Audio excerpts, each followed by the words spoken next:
Dwight Howard dans la tourmente. Dans une série de tweets publiés dans la nuit du 24 au 25 novembre, un certain Mazen Elijah accuse le numéro 1 de la draft 2004 de menaces de mort et de harcèlement. L'accusateur affirme, capture d'écran à l'appui, avoir fréquenté le basketteur pendant plusieurs mois. L'affaire secoue la planète basket et révèle le tabou qu'est encore l'homosexualité dans le sport. J'avais peur d'en parler mais aujourd'hui ma vie est menacée parce que je suis victime de harcèlement sexuel, de menaces et de manipulation, par quelqu'un que j'ai respecté, mon ex-petit ami, le joueur de NBA Dwight Howard. C'est par ce tweet que Mazen Elijah démarre son récit. Selon ses dires, il rencontre le basketteur lors d'une soirée. Les deux hommes commencent à flirter par messages interposés, puis à se fréquenter.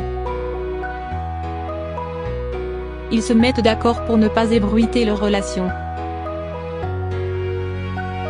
Seulement Mazen Elijah finit par découvrir que Dwight Howard le trompe avec une prostituée transgenre.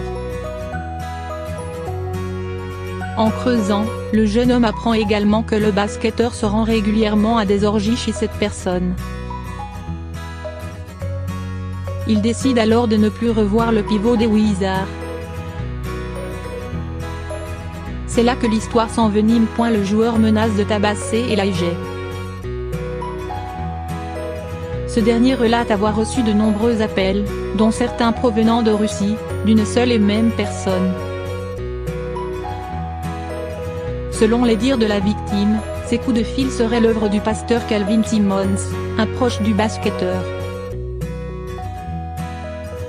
Le paroissien aurait demandé à Elijah de signer un accord de confidentialité accompagné d'une compensation financière, ce qu'il a refusé. Il est alors la cible d'insultes homophobes et de menaces de mort, dont la dernière en date remonte à samedi 24. Tu joues avec le feu, tu es un homme mort. On sait de quel immeuble tu sors, est-il inscrit? C'est cet ultime message qui a poussé le jeune homme à sortir de son silence. Il indique avoir prévenu la police. Dwight Howard n'a, pour l'heure, pas réagi à cette sombre affaire. Il est évidemment utile de rappeler qu'un témoignage reposant sur une série de tweets n'est pas à prendre pour argent comptant. Il est cependant intéressant d'observer les nombreuses réactions sur les réseaux sociaux. Certains internautes, plutôt que de s'émouvoir des menaces de mort et autres insultes, se sont amusés ou dit choqués qu'un joueur majeur de la NBA ait des relations avec des hommes. Preuve, s'il en fallait une, que l'homosexualité est, encore aujourd'hui, un réel tabou dans le monde du sport.